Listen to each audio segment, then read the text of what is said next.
বন্ধুরা ডিনার নিয়ে চলে এসেছি। আজকে ডিনারে কি করেছি দেখে নিন।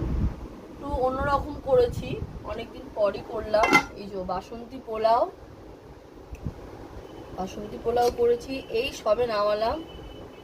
আর তার সঙ্গে রয়েছে এই যে চিকেনের কষা, একদম কষা কষা করে চিকেন করেছি আর বাসন্তী পোলাও।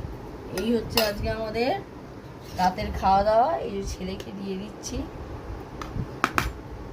এখনো আর এই সবে হয়েছে, একটু ঠান্ডা হলে এটা ঝরঝরে হয়ে যাবে।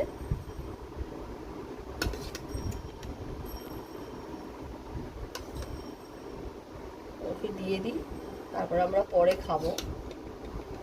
এরকম বাসন্তী পোলাওয়ের সঙ্গে চিকেন কষা কার কার খেতে ভালো লাগে কমেন্টে জানিও। আমাদের তো বেশ ভালোই লাগে, অনেকদিন পরই আমি করেছি, আগে প্রায় করতাম, এখন আর করি না। তা এটা ছেলেকে দিই, আবার পরে লাগলে ওকে দেবো। তা এই যে কেমন হয়েছে কমেন্টে জানিও।